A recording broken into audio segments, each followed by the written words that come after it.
fire in the house and your parents can't get to you, we tell kids to stay away from the door, make sure the door's shut, put a towel under the crack of the door, fill your door for heat, before you go out if you just have smoke going on. But we try to implement that into kids at an early age so they'll understand over and over and over as we do the fire prevention that, stay there, if you can't get out, stay away from the door and get, where we can find you, don't hide. And if you hear somebody, coming in and you see something that's scary looking like a guy in gear, and it's dark and you see lights flashing, don't be afraid of us. Get our attention. If you have to grab us, throw something at us or whatever, holler, make sure you understand that don't be afraid of us so we can help you out. And that's our job, If you're on a second story of a building and you can't get out, bust the window out, sometimes. If you hear the fire department out there, you might be able to knock a window out and maybe not jump out, but get our attention, say, hey, I'm right here, we can put a ladder up and get you. Oh, that is so phenomenal. And Mr. Jeff, a lot of people don't realize how quick you all must be because you all are on the scene. I've seen a fire, just a week ago in Ferriston area, and the fire people was there within 5 minutes. I mean, we have a good response time as a department. A lot of the departments around here do.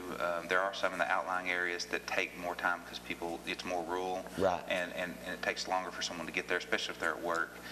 Which in this area, a lot of employers let us, will let some of the people leave early so they can, they go because they understand how important it is, and if it were your house and you were the boss, wouldn't you want someone there? Yeah. Exactly. And the biggest thing is, we teach our guys, they all have to go through a training course, a road course and things before they're even allowed to drive apparatus, before they're allowed to have lights and sirens in their car. The KRS states they can do that if they're volunteer firemen. We make sure that they are competent enough to drive and not cause any more danger. Exactly. And the biggest thing with that, if people see, an emergency responder coming, whether it's ambulance, police, fire, whoever, make sure you get out of the way. You took the words right out of my mouth. Don't stop right in the middle of the road. I mean, people will sometimes just bolt up because they don't see you or hear you. Maybe due to a radio being loud or whatever, but the sirens are really loud. I mean, they're 100-watt speakers, 200-watt speakers sometimes, and most of the time you should be able to hear them or see them. But be cautious and merge. Move out of the way. Give them a path that they can go through. And that would help with safety. On the roadway. And we tell our people all the time. You come to an intersection, regardless of if it's a red light or a stop sign, you stop. You don't go through it.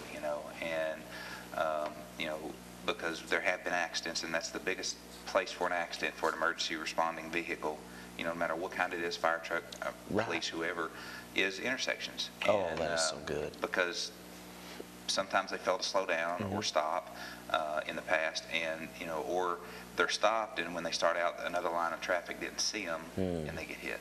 And there might be some people watching this or listening right now that may want to get involved, that may want to volunteer.